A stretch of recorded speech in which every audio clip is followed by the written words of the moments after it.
their needs, plan, you will have more people living and dying in the place and manner of their choice. Now, the UK has the best palliative care in the world, and NGO there called the Gold Standards Framework put together guidance for their GPs and for their physicians, which to some extent all of us use. And the segment beyond this is based largely on that. So they identify steps of determining who are the patients who need this kind of decision making and how you go ahead and do it. And I'm going to discuss this in a little more detail. But as you can see, there's a very clear-cut algorithm that they can use.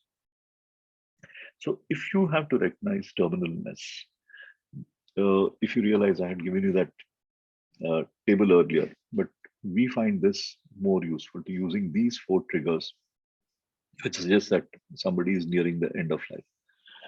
The first is the surprise question. Would you be surprised if this patient were to die in the next 1 year? Then general indicators decline, which means activities of daily living and so on. Then, of course, depending on the diagnosis, specific clinical indicators. And the most important is, I think, decisional. You'll have to excuse me a minute while I just get some water for myself.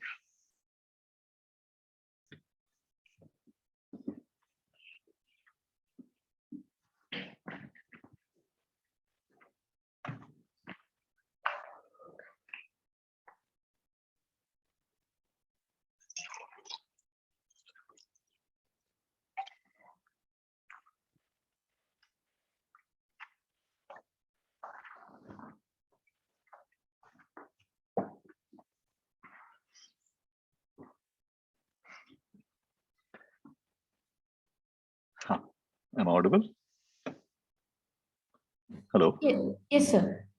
Okay. So that gives you some time to read this, the surprise question. The surprise question is an internal question where you are asked, would I be surprised if this patient were to die in the next year? Or of course, you can change the time frame to next few months, weeks, days. This is an intuitive answer. You put together not just clinical features, but comorbidities, and also social and other factors. Because knowing what the social background of an individual is also important here.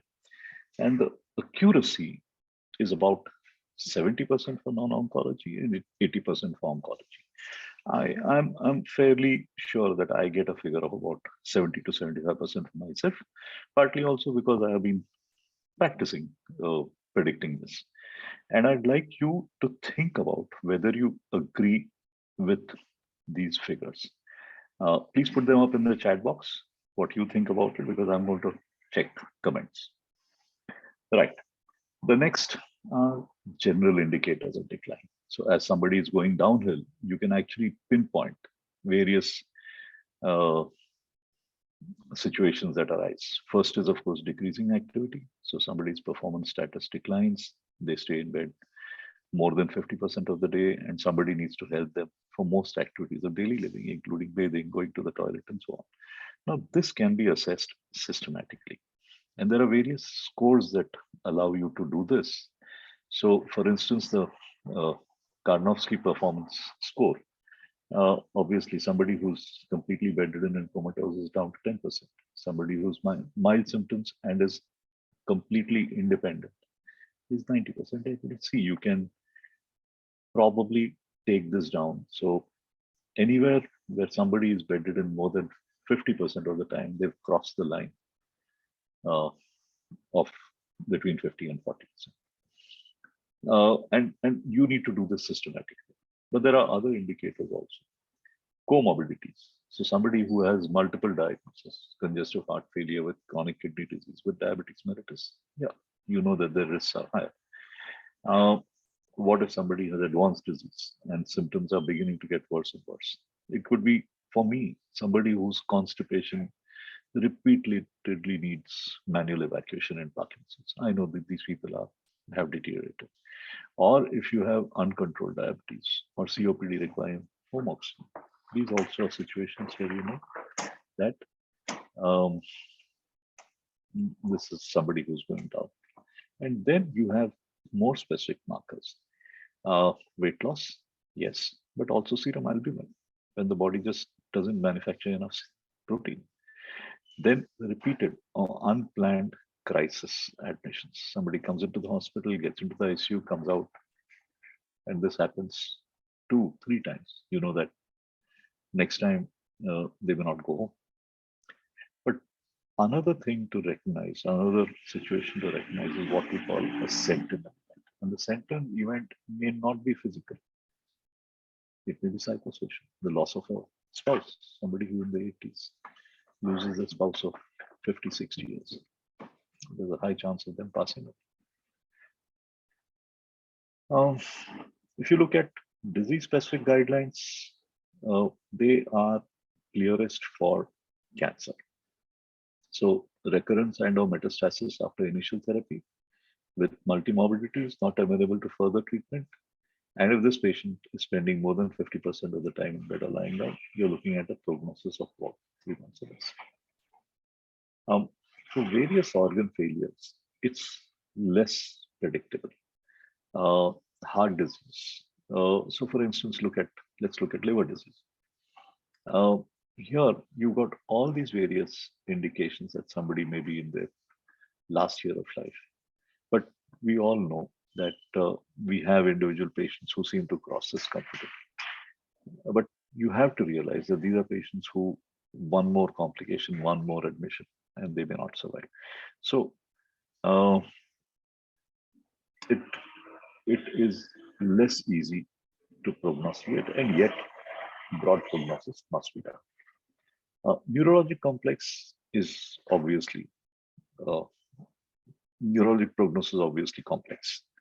And here, for instance, in dementia, you can see somebody who is in the later stages of life, is incontinent, has no words, unable to do activities of daily living, and yet I have patients who are surviving 3 or 4 years at this stage because of devoted care. So in neurology, what becomes most important is the decisional tree. This means that somebody who has progressive deterioration despite optimal therapy with symptoms which are complex and too difficult to control, the most prominent of course being swallowing, but also speech problems, because swallowing and speech tend to go together. So somebody who's not able to swallow easily is also somebody who's probably not going to be able to speak. In these patients, it is important to decide when escalation of therapy will not happen. This is because we now have the means to keep the body alive indefinitely, should we choose to do so. Indefinite is not really indefinite because multi-organ failure can be impossible to tackle. But remember these pictures. Barbara and George Bush passed away 6 months from each other in their own beds. And you have pictures of them literally in Darbar, surrounded by cats, dogs, families, grandchildren, friends, everyone. And they passed away in style. What about Atal Bihari? He died on ECMO, extracorporeal membrane oxygenation, in the AIMS ICU. Lata Mangeshkar got a second intubation at Breach Candy in Mumbai. So my statement to this is, if you are an Indian VIP, you're condemned to torture before death. Any questions? Because I'm going to now spell out, show you 3 cases, and then come back to discussing how this applies. Any questions in the chat? Yeah, there is one question from Dr. Gregory. Who do you ask the surprise question? You ask yourself. Yeah, so it's a rhetorical device, in the sense you think in your own mind, would I be surprised? And because it is intuitive, it has to be, for me, it often pops up in my mind, would I be surprised? And then I know that this is something that I have to think about. So he's asking, is it not very subjective? Oh, yes. Uh, uh, that's why I said it is intuitive because you're looking at too many variables here, which is why you have the other three triggers also. So if there are times where you feel that your intuition might be wrong, then you go back and you do the more strenuous job of figuring out the other indicators and see if they match up. But it's useful because it very often it gives you a early indicator that maybe you need to change gears on this patient. Anything else? Can I go on? Yeah, there are no more questions in the chat. Okay. So now I'm going to discuss two patients and then a third. The first, they are not actually single patients, they are combinations of patients. So I put these stories together. This first is this 81-year-old man. Actually, the last part of the story is real, but the first part is a combination of two patients. 81-year-old man, a retired bureaucrat. And in January 2014, he started complaining of forgetfulness. He was diagnosed to have early dementia and started on medication. And then he was treated for mild depression also. At that stage, he himself asked his neurologist, what is going to happen next? But there was no meaningful discussion. The neurologist kind of brushed it off. He had a very active social life. And before this diagnosis, he had been working till about 2 years before that, which means till the age of 79, multiple NGOs, companies. And his statement was, I cannot cope. I want to take it easy. And as is the story for so many of our patients, he and his wife lived together in Mumbai, and the son and daughter were settled in the US. And you can see the way he declined. In 2015, he could still maintain an independent daily routine, managing newspapers, TV news. Only once he got lost in the neighborhood, but his clothing had become less complex. And he started to ask his wife similar questions again and again, which would bother her quite a bit. In 2016, he started to need more and more supervision. Once he came out of the bath naked, he was a little dirty with the toilet, and the wife then needed to supervise self cleaning. And when he was awake, he would shadow his wife. In 2017, he started to have increasing behavioral issues. Needed prodding the bath, clothes change, intermittently get very angry when somebody tried to tell him to do this. By now they had a helper with him, and once he had episode of nighttime wandering. He opened the door, went out at about 3 a.m. and fortunately the building chowkidar saw him and brought him back.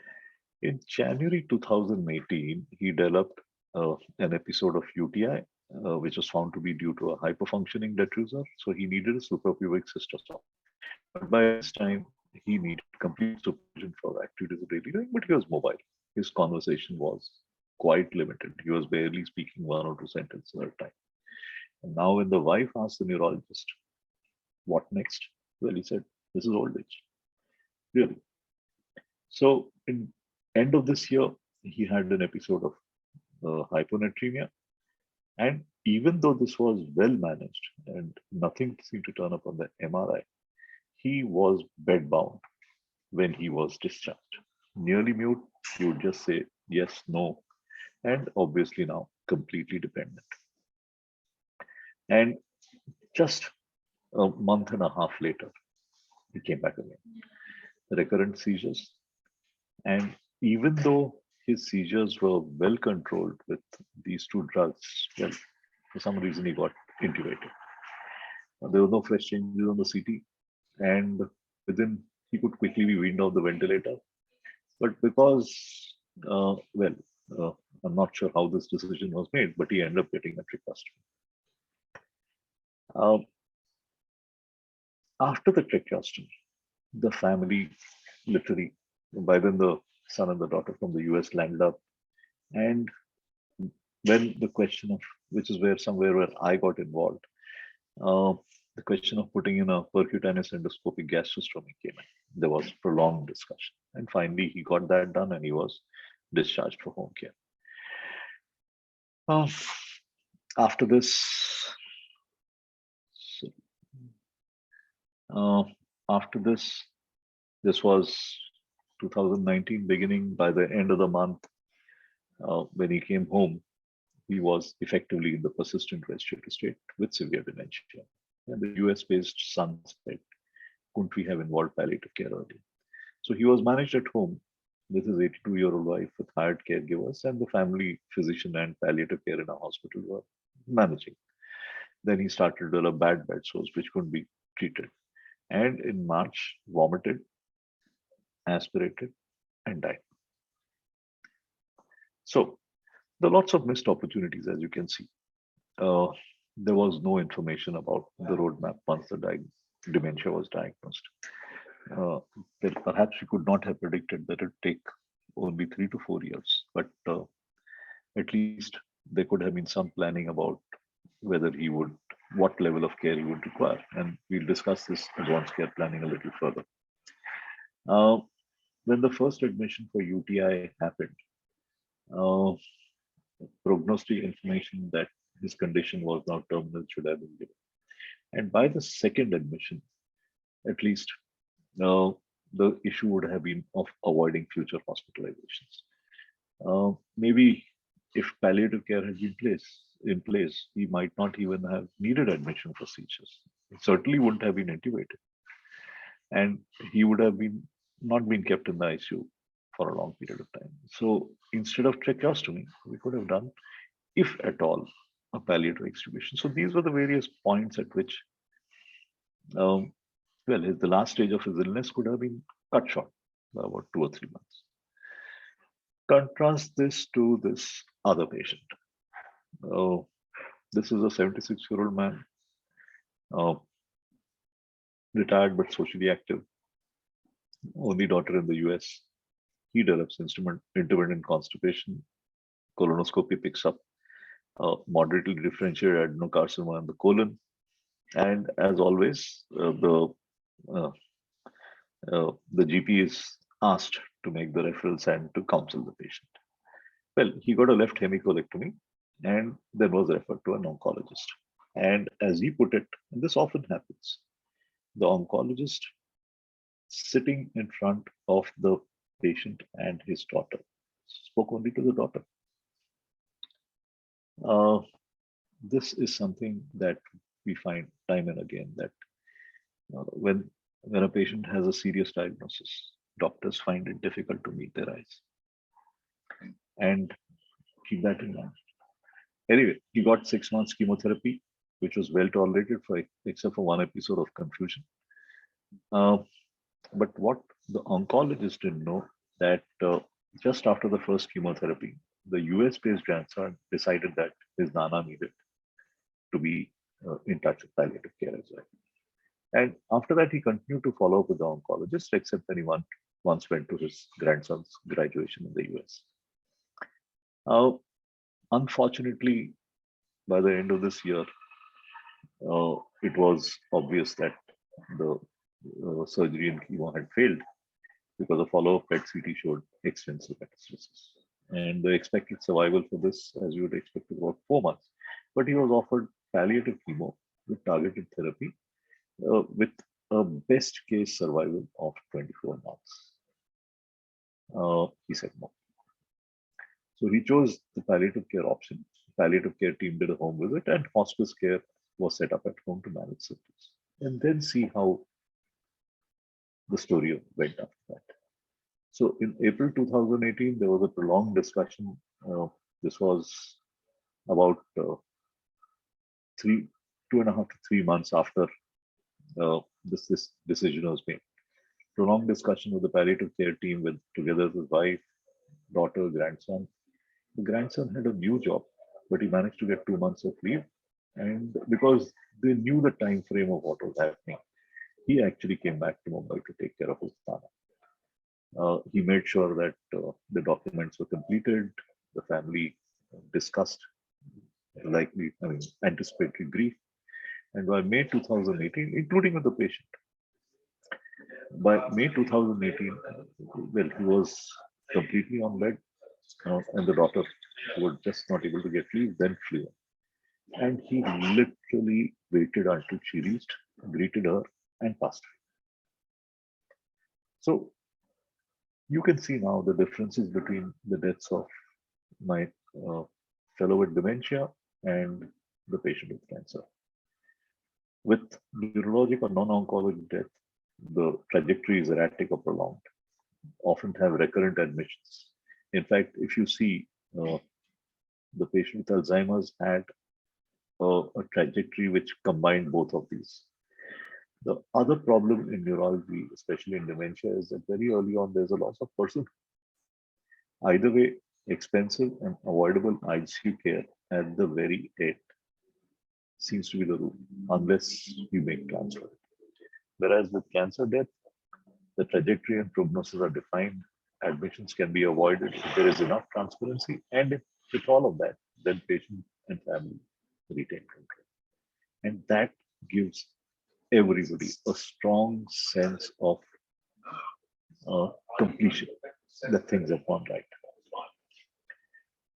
But what is the diagnosis? Just old age, not Alzheimer's, not cancer. Well, remember that human life expectancy is not expected to increase much beyond 80 years. So we have the concept of chronologic age versus biologic age. And you must remember that sometimes you'll see somebody who, well, the paper says 84, but they look like they're 64 or 65 or vice versa. And as clinicians, we have to recognize this. And in fact, I often point this out to families when they ask me, but he's only 70, how can he be so ill? Because they say his body is now 80 plus. And of course, as if you remember, George and Barbara Bush, they died within 6 months of each other. So the importance of sentinel events. So this is yet another patient, 80 years old when we first met. So in November 2014, she moved to Nasik, which is near Mumbai, with her 87-year-old husband because they wanted to live near and be supported by their only daughter. She had poorly controlled diabetes on insulin, and she had had episodes of hypoglycemia and decay. Otherwise, there was nothing wrong with her. She said, a new home. The daughter insisted on servants. She had no exercise, but active social life. In April 2016, she had a bad diarrheal illness, but she got discharged. But look at the next event 6 months later. Fall at home, fracture neck femur, hip replacement, transient delirium, but recovered well, and was then walking with walker at 3 months. In March 2017, her husband, who was then, I think, just touching 90, developed, after 3 days of vague chest pain and fever, he had lobar pneumonia, multi-organ failure, and in fact, his wife confirmed DNI and DNAR, and he passed away 48 hours after admission. Now, how did this happen? After her illness, her two illnesses, both husband and wife spoke to their daughter and made it clear that there were going to be no heroic measures for either. They didn't put it down on paper, but this discussion was very clearly conveyed to her. And in fact, they both insisted that their bodies needed to be donated to the medical college. Anyway, in April 2017, although her husband had passed away, the granddaughter moved in to live with her, about 18, 19 years old. And she was literally, well, she fluctuated between happiness and sadness. But then, about 8-9 months later, she developed multiple superficial soft tissue abscesses. And they were recalcitrant. She was twice admitted, given IV antibiotics, nothing worked. So in early March 2018, the second admission, she was discharged for home care with daily dressings. And she asked, what is happening? She was told that the antibiotics are not working, that we are going to manage this with home care. So her decision was very clear. She said, I will not go to hospital ever again. And in fact, she even refused any painkillers stronger than plain paracetamol. So with this, she seemed to continue, her activities reduced. She started to be in bed most of the time, started to need somebody to go into the bathroom with her, except she could eat, but her appetite has significantly reduced. And in the second week of 2018, she started to become confused, a little restless. She couldn't even turn over in bed. Her hands and feet became cold. The quantity of urine went down. And 3 days after these one signs were noted, she stopped speaking. And the day she stopped speaking, she stopped breathing later the same day. So if you look at it, in all these trajectories, can we foresee and foretell death? If you see, this is a period of time when it was obvious that she was on a downward trajectory. And if you look at this from the experience with cancer, in bed most of the time, you know that somebody has probably about 3 to 4 months left. Right. So, does anybody want to discuss these three cases before I go on to the next session, the next segment? Yeah, there is a question. How do we get an advance directive in an Indian setting to confirm that the decisions on deteriorating are made legally by the patient? Oh, that comes in the last segment. I'm covering that. Don't worry about that. Okay. There are no other questions, but if someone wants to unmute and ask any question before the next part of it, please feel free. About these three cases, is everybody, do you understand how these decisions got made and what was happening? By the way, I mean, although I've put case number 1 out of 2 patients, the elements were all there in patients. So this is from my personal experience, all 3 cases. Okay, we'll move on. Right. So we term discussion about situations like this serious illness communication. Remember that before the middle of the 20th century, diagnosis, therapeutics, prognosis were 3 equally important functions. But as medical treatments improved, the skill of prognosis declined in teaching, research, practice, and you can see it. Prognosis is barely one para in any book chapter. But more importantly, you need to understand that prognostication is just not foreseeing, right? It is also foretelling. And when you foretell, you have to do this with honesty, with accuracy, and with optimism. And when you do it right, because it does require training, that training is called communication skills. You undertake the important function of foretelling. Why do I tell you this? Because foreseeing and foretelling go together.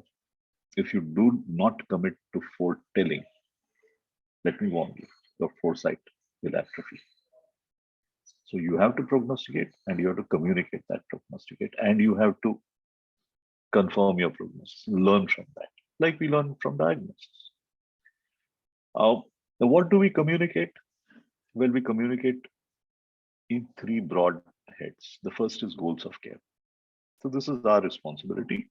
You educate the patient and you elaborate these goals with the patient and family over multiple visits. And this is in addition to the discussion about the treatments.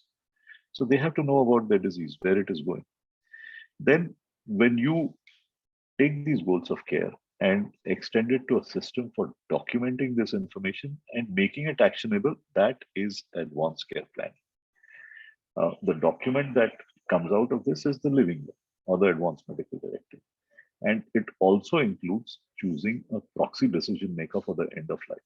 Now, all of this needs to be legally valid and ideally backed by public policy. For instance, in the US, if you are admitted in any hospital which receives central government funding, there is a act by Congress, like their parliament, that's called the Patient Self-Determination Act, which means that on admission, the patient has to be asked, do you have a living will? Do you want to make one? And put that on record. So public policy is also necessary. So advanced care planning is not just an individual thing, it needs integration.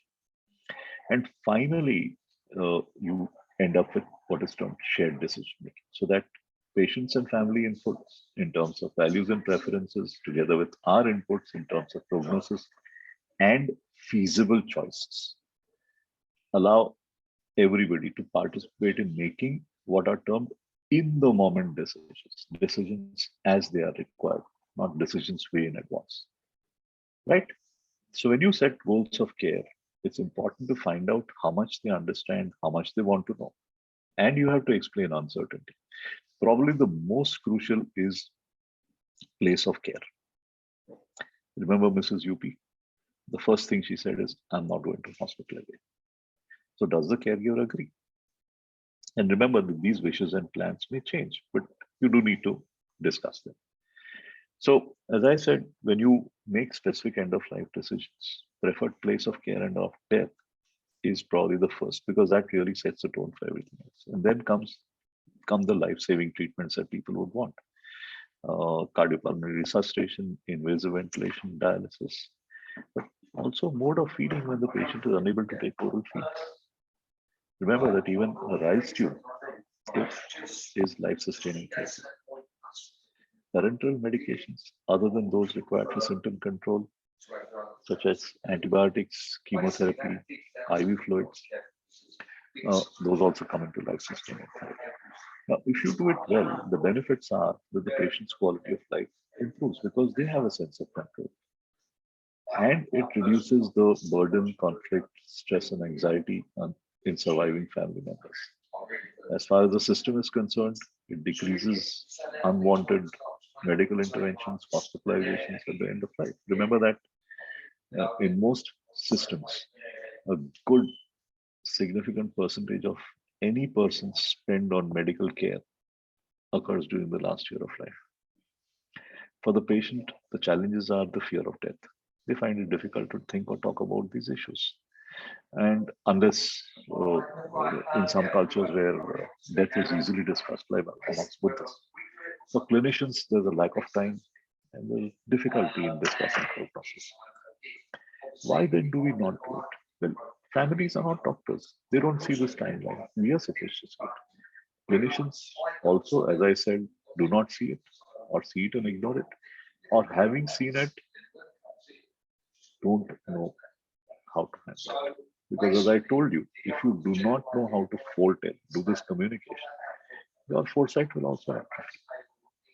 So communication is a learned skill. It's a learned skill like surgery, diagnosis. It takes training, it takes practice. So when you practice, you reflect on how you went through a certain conversation. And ideally, it also needs assessment and certification.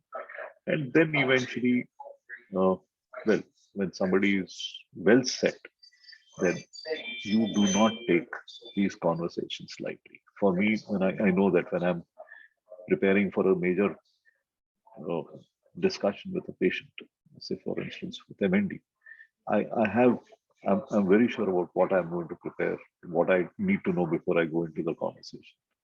Once I've performed it, I actually sit back and review, reflect on what went well, what did not go well. Uh, Unfortunately, I find that my senior colleagues do not understand that communication skills are such an important and a trainable and learnable skill. Uh, you have to, well, if the horse doesn't want to drink water, you can't force it. So we focus on younger people, people like you who are motivated to make you understand this. Right. Again, the next segment is the segment of management of dying. And the last is segment is advanced care planning and the discussion around that. So any questions till now? Because now this is the clinical part. Yes, there are. Yeah. Yes, Dr. Manjari. Yeah. Sir, how would this scenario work with a dementia patient, maybe with an element of a psychiatric disorder? I mean, are the family allowed to make a legal DNR kind of thing, or how does it work? Because the patient is. Yeah. So uh, the, the standard document for this kind of situation is called POLST, We don't have it in India, but we can use equivalent. That's called physician's orders for life-sustaining treatment.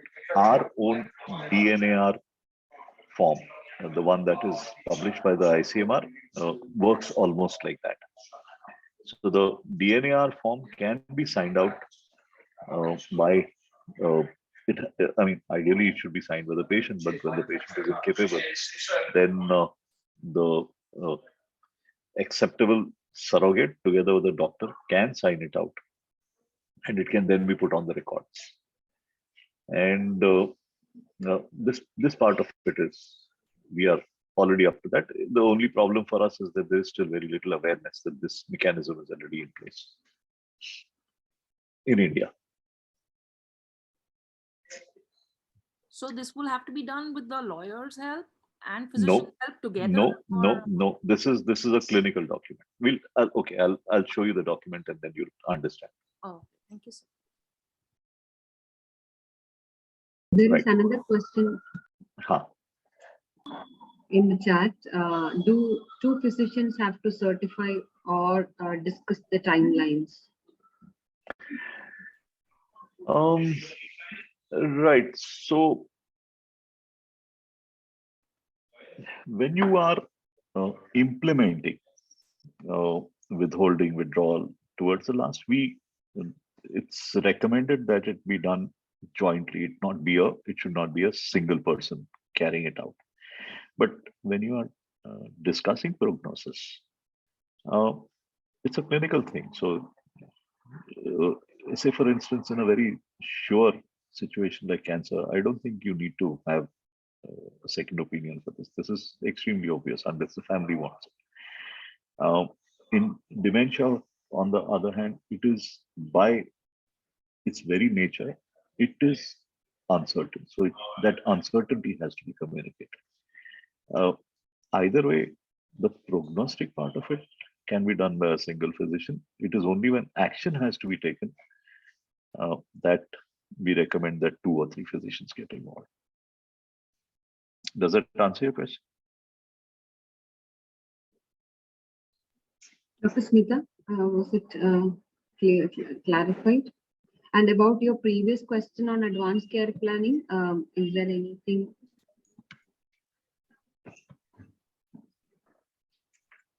Yeah, hello. Yes, Yeah, just wanted to know this. The thing is that it has to be a multidisciplinary team decision because one physician. For what? For prognosticating. Prognosticating, I don't think so. Prognosticating, I mean, if I'm a neurologist, why would I need anybody else to help me decide prognosis of a given patient, or an oncologist? No, prognosis is a single physician's job. It's like diagnosis or treatment. It is the legal issue that comes up is only when you are actually coming towards the end of life and you have to limit therapies. So I'll discuss that a little later. So you have to separate prognosis from actually acting on that prognosis. That's when you need. Ideally, you should not be doing it alone. Right? Yeah, that's right. The other thing is that I wanted to ask you is sometimes you've noticed. Yeah. Sometimes notice that when timelines are given to patients, their will to live comes down. For some, obviously, it plays on their minds. Whatever they may be able to do and can achieve in the remaining days, they decide that anyway their days are numbered, so they decide not to do anything more. No. I don't agree with that at all. And anybody in palliative care will tell you that is not the way it works. Our focus is to improve quality of life in those last. And people, actually, there is documented evidence. This is a very clear trial where patients who had carcinoma lung, this is almost about 10 years ago. Some patients were given standard therapy with chemotherapy and so on. Some people had palliative care involved right at the beginning. And in fact, all of them died.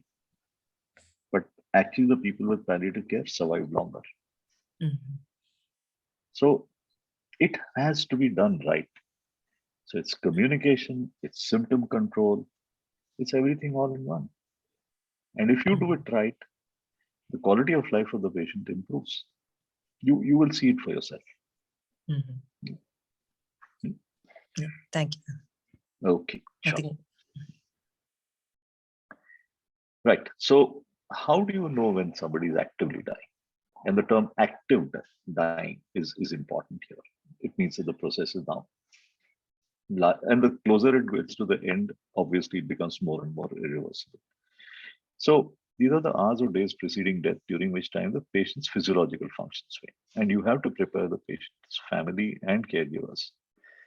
The care at this time becomes multidisciplinary and holistic, and it also extends to after death care and bereavement support.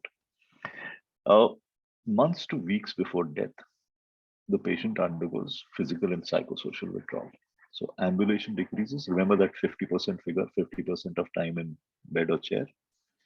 They start to withdraw from family and friends. Intake goes down. Sometimes bowel and bladder incontinence appears, and weight loss becomes obvious.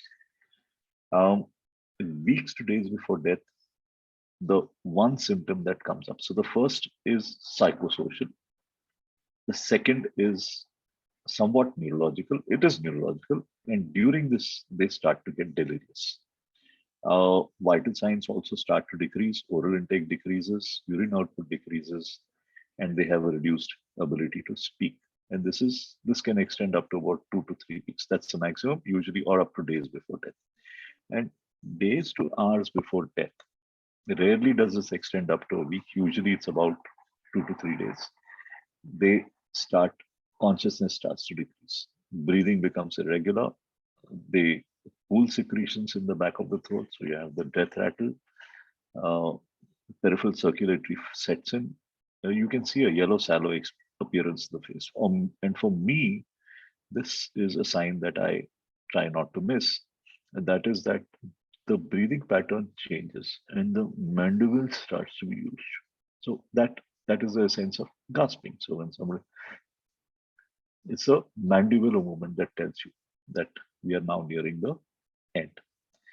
So here, obviously, as compared to the earlier ones, the first one was physical and psychosocial withdrawal. The second was delirium. And the third is vital signs going down. Right. So when you are in the last, when you know you are in the last 48 to maybe up to 96 hours, you have to focus on ensuring the patient's comfort, making the end of life peaceful and dignified, and make the memory of the dying process as positive as possible. So you're focusing on comfort, and you have to do an anticipatory review of medications. And obviously, refractory symptoms, if at all, need to be managed.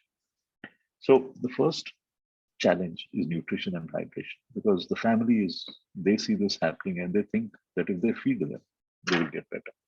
They don't realize it's the other way around. The patient has low appetite, aversion to food, nausea, inability to swallow, and so on. And stomatitis and pharyngitis may also supervene. So you have to treat candidiasis. Remember that feeding tubes do not enhance survival or quality of life. In fact, tube feeding, you have to tie them down. They're more likely to get aspiration or even bed sores.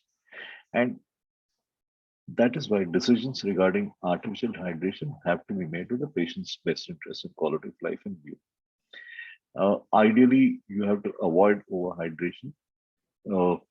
Typically, we avoid parenteral nutrition at this time. So if at all, maybe maintaining 1 liter of fluid through a subcutaneous route is about all that we will do. So what can you do? Well, we call this hand feeding. So provide the food items to the patient. Like sometimes they need just maybe 2 mouthfuls, and they'll ask for all kinds of things. And you may use nutritional supplements, but the ideal that I recommend is let them eat what they want, whatever they like. They may eat only a couple of mouthfuls, let them. But you alleviate symptoms of thirst with good mouth care. Typically, ice pieces work very well, and moistening the lips works well. So when the families ask, can't we feed them? Can't we give them stuff? You have to tell them that the body is shutting down and intake is going down accordingly, not the other way around. The total fluid requirement is about 1 liter per day. And one way to confirm that the patient is getting that much is if 3 to 4 times urine is being passed. As I said, IV fluids and you run the risk of pulmonary edema. And with hand feeding, actually the aspiration risk is manageable. What about medicines? Stop all medicines that are not required for symptom control. And if there are any important medicines that need to be continued or are required for symptom control, they have to be given subcutaneously. So look at this list. IV antibiotics, aspirins, statins, vitamin supplements, treatment for diabetes, antidepressants. Just think about it. How many of you think that the ones that I've circled are crucial and should not be stopped till the end? And we'll talk about that a little later. But just think about it and we'll talk about it. Right. The end of life care symptoms that bother the patient and family are most importantly pain, then delirium, then incontinence, and so on. Nausea and vomiting are not so common. Sweating and fever can be managed relatively well. Ideally, medications that you need to give, well, if you have an IV line, you could still continue to use it. Otherwise, the best is subcutaneous. There are other routes also possible, but they're not so easy or acceptable. The most common symptom is pain.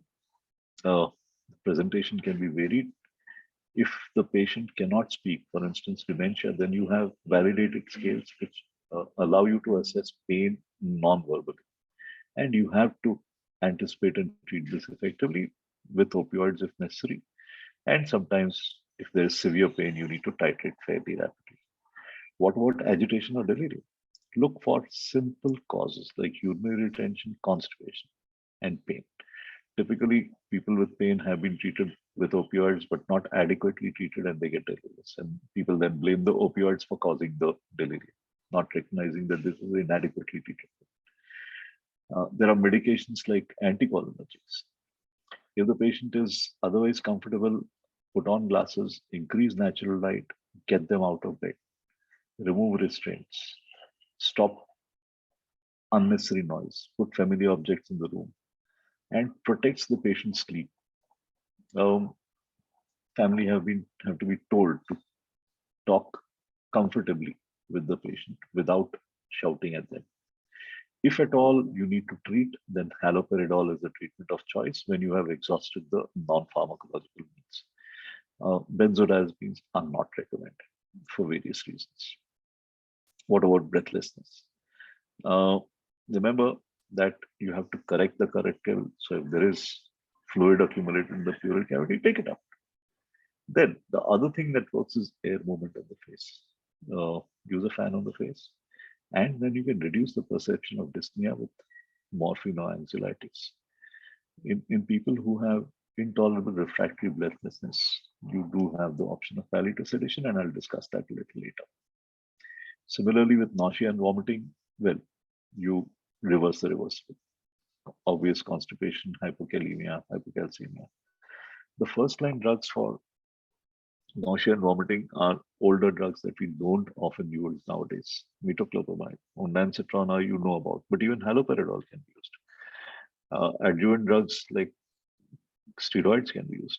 Then even cyclizine, olanzapine, and you can use them by multiple routes. One problem that bothers families is the death rattle. These are pooled secretions, and this occurs in almost about 50% of patients, and it's a predictor of death. The first type is swallowing reflexes are inhibited, so this is stuff in the pharynx. The second is where bronchial secretions cannot be coughed up. The family has to be told that the patient is not being distressed by this. It's you who's bothered. Ideally, management is non-pharmacological, so you reposition them with the next extended. You avoid suctioning because suctioning is uncomfortable and stimulates support. Ideally, you turn the patient over the side, use a finger wrapped in gauze piece to hook out the secretions, pull it out. You can dry the secretions with glycopyrrolate or hyoscine, but remember that when that happens, the secretions are going to stay inside there. So obviously, towards the end, that is quite okay. Other nursing interventions that work are mouth care, prevention of pressure sores, Foley's catheterization, and if need be, even manual evacuation for constipation. How do people die? Well, they stop breathing and the heart stops. and obviously no resuscitation is done and they pass off. But there are two dramatic ends which you have to be aware of. In neuro cases and even sometimes in other illnesses, they can get fits or epileptic seizures toward the end. So what you have to inform the family is that they prevent harm by not forcing objects into the mouth. You cannot give oral medications to these patients. So you have to get a subcutaneous midazolam or an anti-epileptic drug. But remember that the patient is not distressed. They will gradually become unconscious, become quiet, and will stop. The other dramatic event is with oral malignancy. That's called a blowout hemorrhage.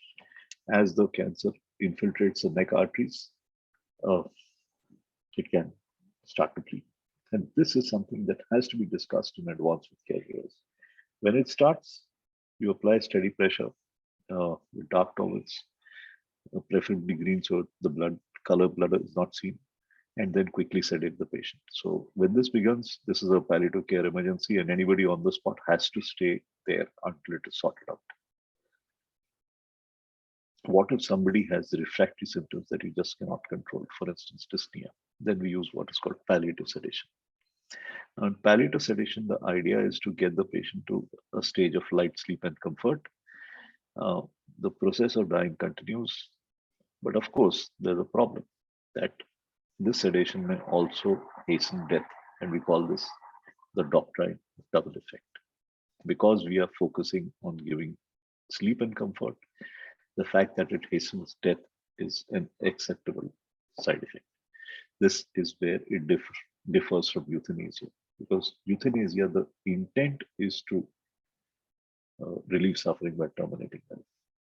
And in fact, it takes over the natural process and accelerates death. Whereas in palliative sedation, the intent is not to hasten death. Throughout this process, the family may be suffering as much and maybe even more. You have to address their needs, and this is part of our jobs. And when you confirm death at home, remember that you have to be a little formal about it. Make sure that signs of life are missing. Look for responses to voice, pain, pupils, feel for the pulse. Then finally wash your hands and exit. And document with an information to the family members. Patients at the end of life do have rights. The first right is to be treated as a living human being until death, so that there is a sense of hopefulness. To be able to participate in decisions concerning your care, to have your questions answered honestly, not to be deceived, to expect continuing medical care even though cure has been changed to comfort, to die in peace and dignity, not in pain and not alone, to retain individuality and not to be judged for decisions that others may not accept, and to expect that the sanctity of the human body will be respected after that, but to also to be cared for by sensitive, caring, knowledgeable people who will attempt to understand your needs. If anybody is interested, I recommend you look up this document. Once somebody has passed away, a bereavement visit is required, at least if nothing else on phone. The family needs support. Normal grief goes up to 6 months, but complicated grief can go on longer.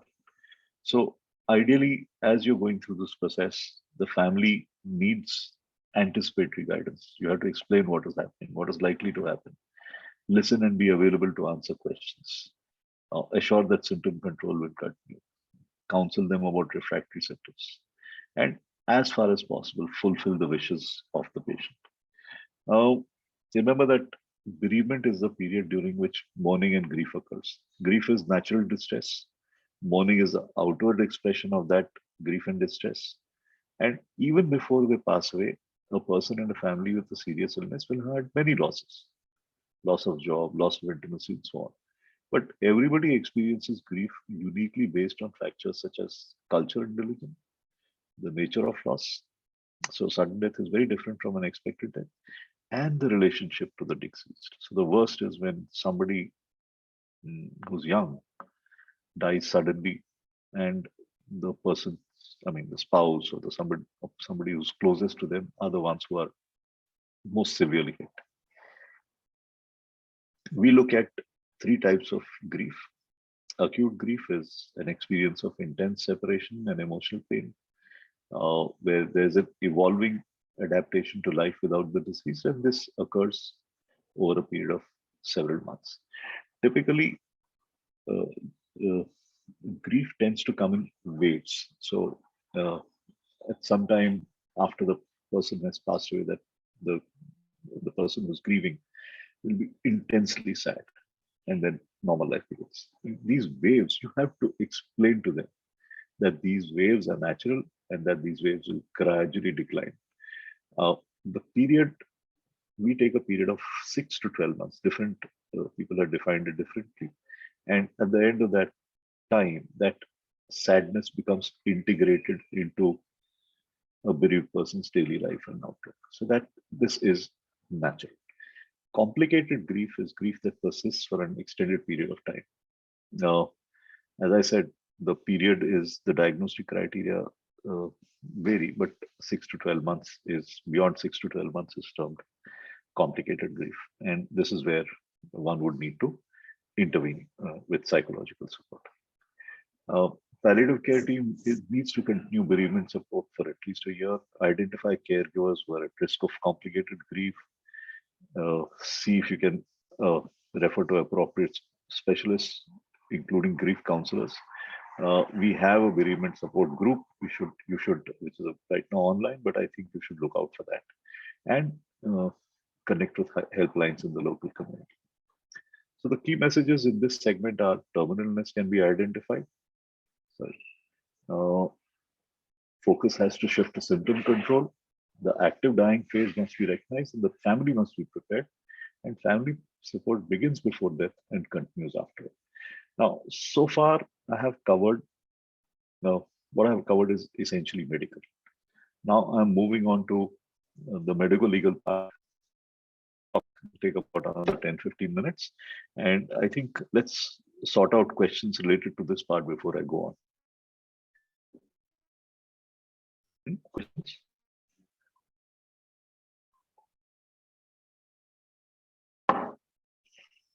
There are no Hello. questions in the chat, but is there anyone who wants to ask any question before the next particle?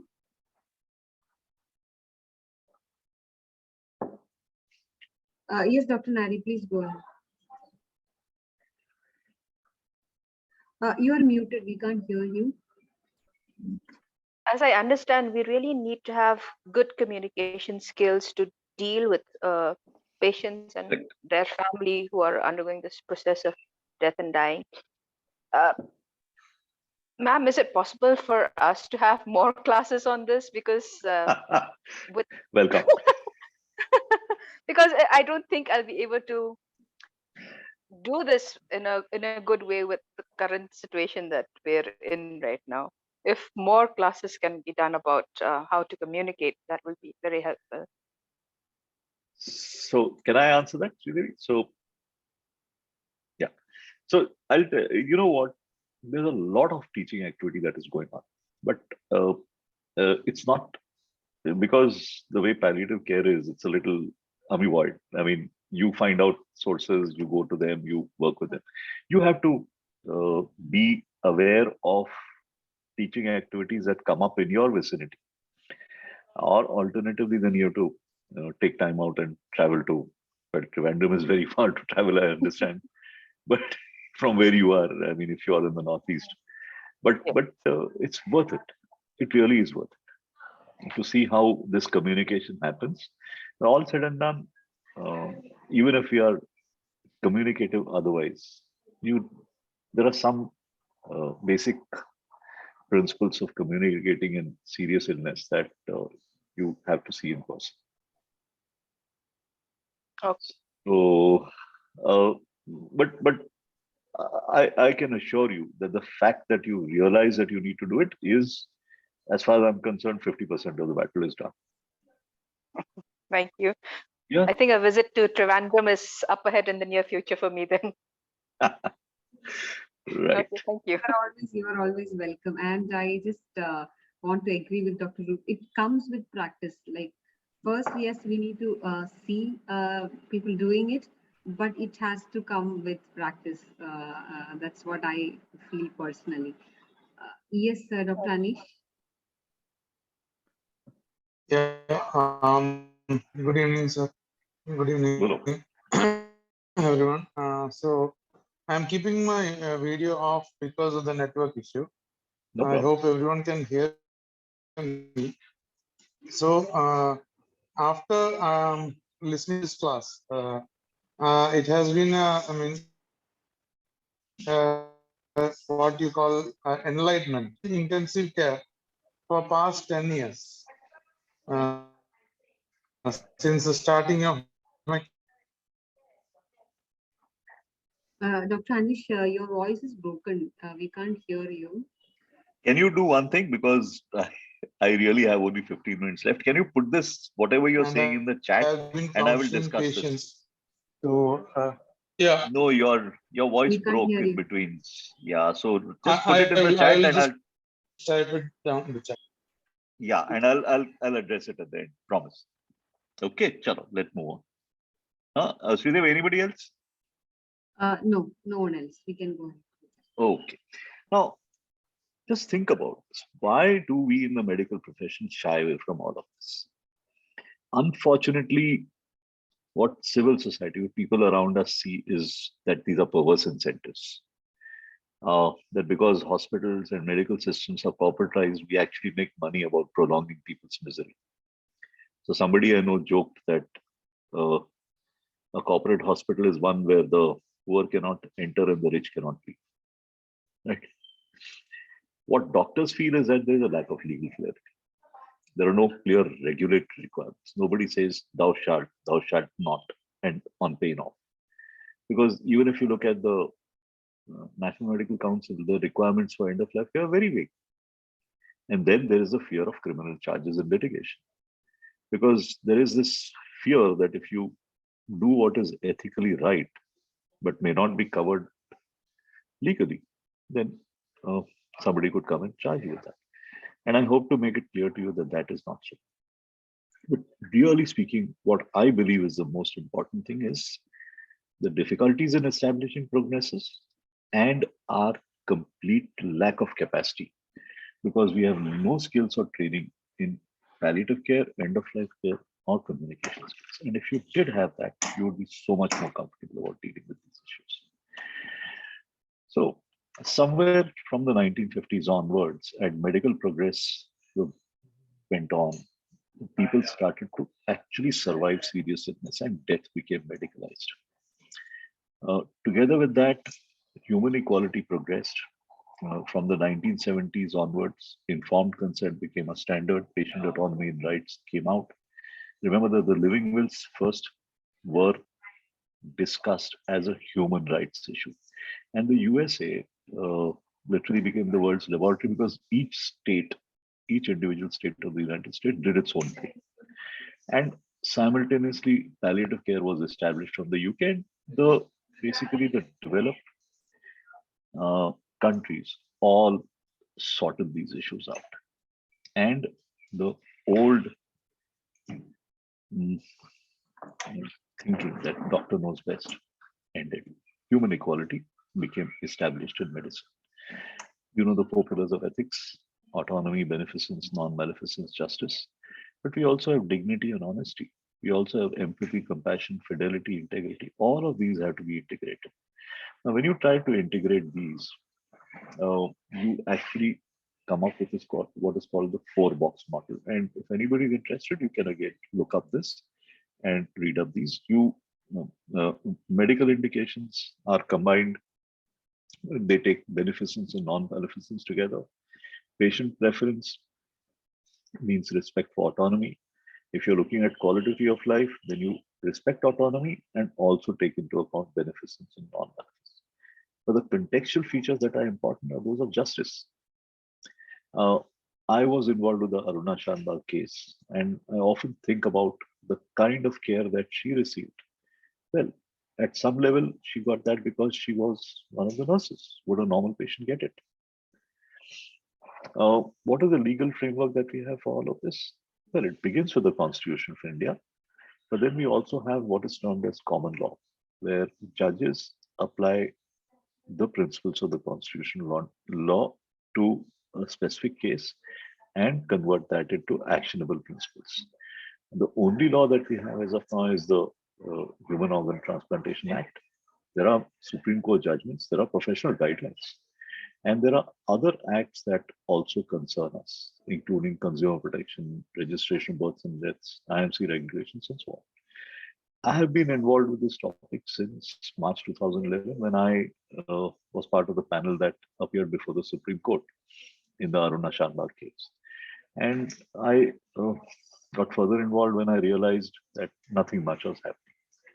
But the Aruna Shanbhag case was the first that clearly decriminalized. Please understand, when I talk to you about how doctors are worried about legal processes, this is decriminalized.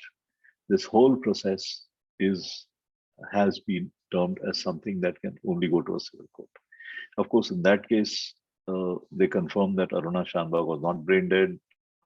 Those who took care of her did not want withdrawal, so nothing happened there. But in 2018, a 5-judge Supreme Court bench actually took us the rest of the distance. This judgment made it very clear that advanced medical directives were legally valid. They also spelled out a procedure for withholding and withdrawing care. And these were the statements that really made this whole field absolutely clear. All adults with the capacity to consent have the right of self-determination at all. A competent person who has come of age has the right to refuse specific treatment or all treatment or opt for an alternative treatment, even if this entails a risk of death. So you can only act in emergencies when it is not practicable to obtain the patient's consent. But where a patient has already made a valid advanced medical directive, which is free from reasonable doubt, and specifying that he or she does not wish to be treated, then such directive has to be given effect to. So how do we proceed? Ethics, constitution, laws and judgments, but also remember there are practice, guidelines, and policies. And practice and ethics interact together in laws and judgments. What do we have? We have clear-cut documents, guidelines for end-of-life and palliative care from the intensive care and the palliative care societies, and you should look these up. And as of this date, we have these multiple documents, which all flow from the 2018 judgment. So you have the 2018 judgment, you have All India Institute, their guidelines for end-of-life care. Then Kasturba Hospital and the Manipal group have their Blue Maple guidelines. Both of these are all-encompassing. Then we have the ICMR document on do not attempt resuscitation. This I was part of. And then our group, including the Pallium group, put together advanced medical directives, the living will. This document is available. You can check it out on Pallium India website. It's also there on the IPC website. This is available for download. So these documents you already have in the public domain. If you have to actually withdraw treatment from somebody who's in the ICU, ideally this has to be backed by a documented hospital policy. The treating team first has to be in consensus on withdrawal. So that is where that question of not one doctor or the 3 doctors ideally, and typically in a patient, serious patient in the ICU, minimum 2-3 people are always involved. So the doctors have to be sure, and we usually require 3 people to sign together. Where the patient or family is concerned, you have to be sure that their surrogates are in consensus. You also need to follow the surrogate hierarchy. So for instance, the patient has a spouse, has adult children. So spouse more than adult children, more than siblings or parents. This is the hierarchy that we follow. Again, here also we try and get at least 2 or 3 people, but as I said, if it's only the spouse, that's also enough. But even better is if the patient is competent and is able to spell out his or her decision, or if the patient has put together advanced medical directive. So the first is competent patient, second is advanced medical directive, and then the surrogates. So you take this side of the decision, document everything, and ideally this whole process needs to be audited afterwards to make sure that the process was complete. What about the advanced medical directive? This is the document that we drafted, which is corresponding to the Supreme Court judgment.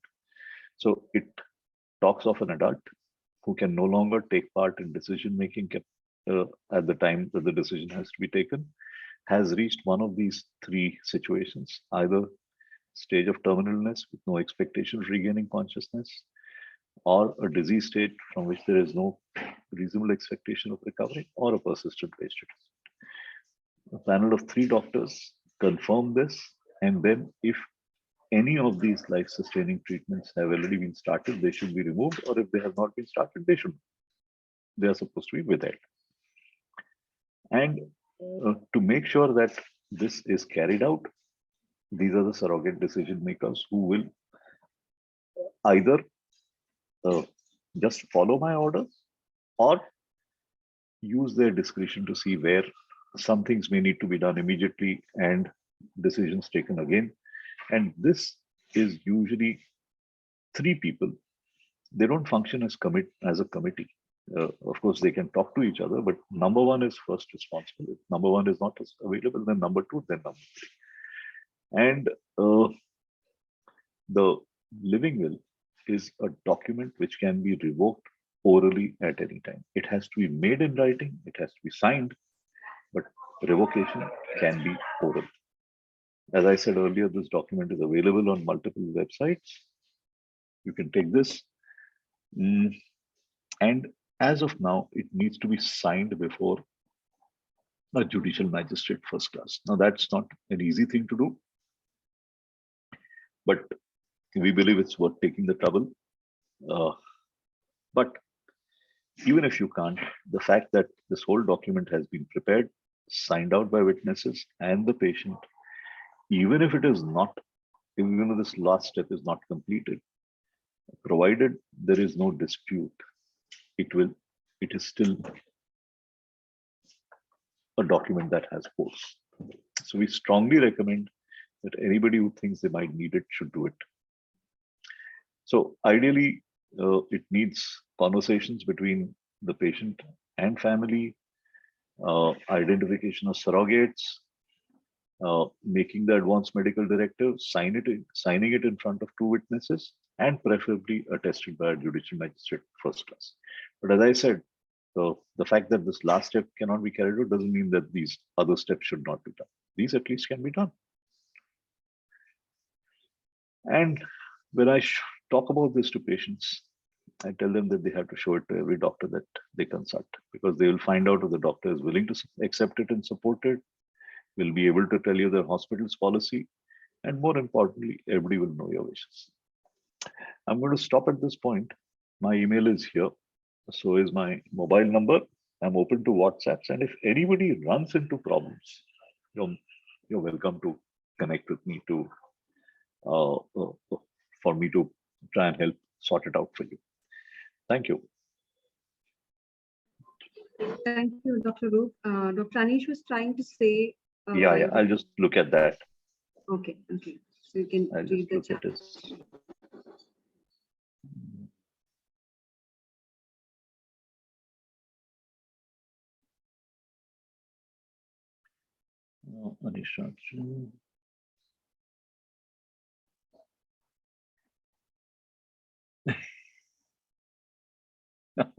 Yes, but you know what? There's a fair amount of work that is being done now. One place where this overlap between ICU and palliative care has really happened in India is at Manipal. Dr. Naveen Salins, if any of you have heard of him, he has been very active there.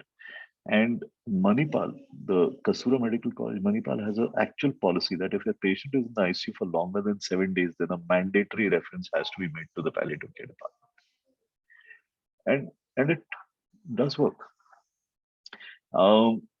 Advanced medical directive in vernacular languages, we are very happy if anybody can. We haven't, well,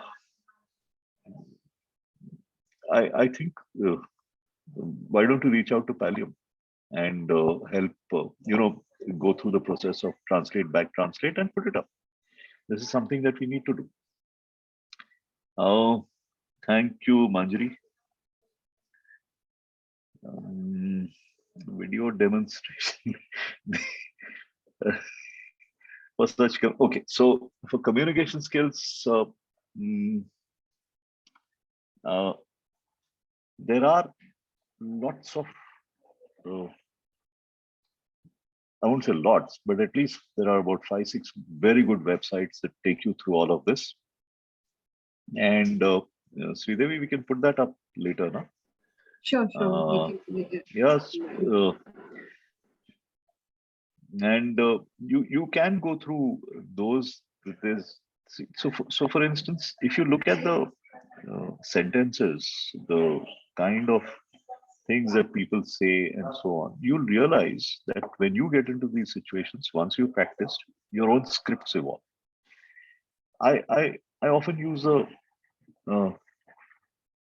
effectively the same sentences again and again. Of course, the fact that they're being reused doesn't mean that they're not heartfelt. They are. To the point I tell my students that even my jokes are not patent determined. They can use them when they are in practice. Because you realize that this kind of conversation, a certain amount of humor also comes in. But everybody evolves their own methods. In neuropalliative care, when should ICU visit be done? I'm not sure what that means. We have a few minutes. I mean, can we ask Sanchya to Dr. Sanchya, what did you mean? Actually, ma'am, sir quoted that in Manipal Hospital, they have the blue maple in place, and they have a reference policy that in 7 days, if the patient crosses 7 days, you have to go visit the patient. But in neuropalliative care, since the trajectory is up and down, and the patient himself is getting better, getting worse, and when the patient's relatives see them getting better, though it's for a short time, it becomes very difficult to talk about neuropalliative care. So is there any guidelines? Because I'm still new with reading up. And so is there anything else that is going on that I need to know about? Anything we can do to improve this? So actually I should have, Sridevi, do you have the link for the International Neuropalliative Care Certificate course somewhere with you? Or should I download it? I have that I can send it to the WhatsApp group. We have a WhatsApp group, so I'll send, you mean the upcoming course, right?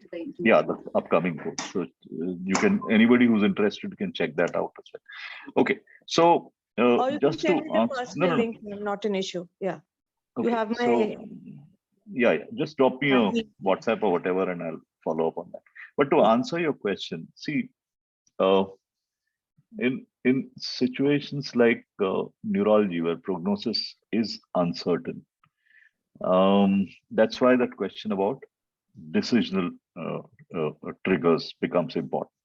One of the ways I'm in neuropalliative only. Yeah. So, but one of the ways in which we implement that is by using what are called time-limited trials.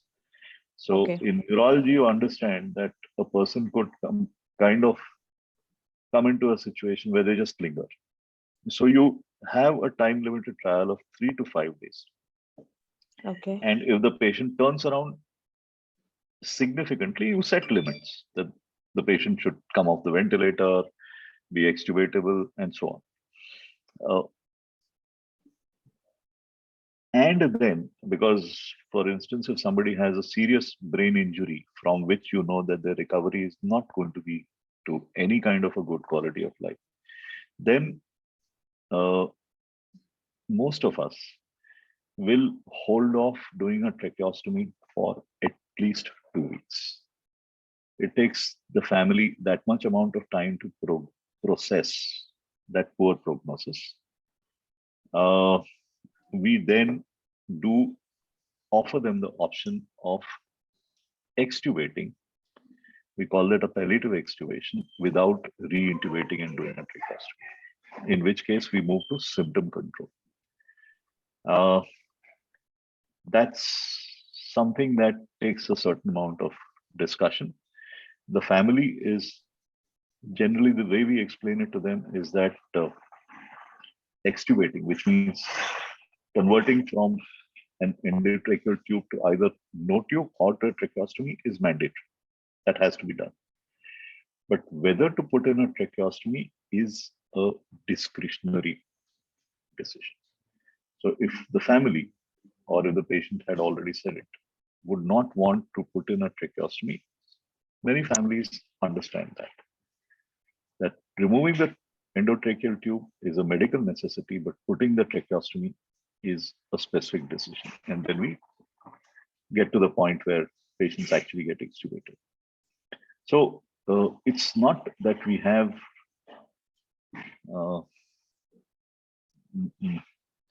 for various situations, obviously we have specific protocols and rules that we follow, but you actually have to understand. Actually, for middle cerebral artery area, sir, we give them 14 days and then they go on tracheostomy. So we've had this incidence of very well educated people, and I think it's despite good counseling, since it's free and the bed is free and the services are free and the ventilator is available. So they still opt, despite better judgment, they still opt for tracheostomy. Then it becomes a little messy for everybody, because then the bed sores start in another week, and palliation as such, now there's no separate unit. It's just that we implementing the protocols that okay, this is when we start telling them that okay, treatment is futile and things like that. Counseling, a lot of counseling happens. Then we call the psychiatry people, the occupational therapist is there. So we already have these systems in place. It's just that these few protocols, I wanted some more guidance on that. Right. So Yeah, depending on where, it offline so that it will be a better discussion. okay. Yeah, I sent you mail. Yeah. Okay, then it's a little complex. I mean, I understand. Yes, so sir. that decision making has to be rather than because we are best. anesthesia department and we are neurology department. Where is this? This is IBAS Delhi. Okay, so we call this best interest decision making, where best interest is not necessarily as clear cut or as straightforward as the other ethical principles. We'll talk about that later. Yes, sir. Thank you, sir. Okay. Appreciate it, sir. Thank you. You're welcome. Devi?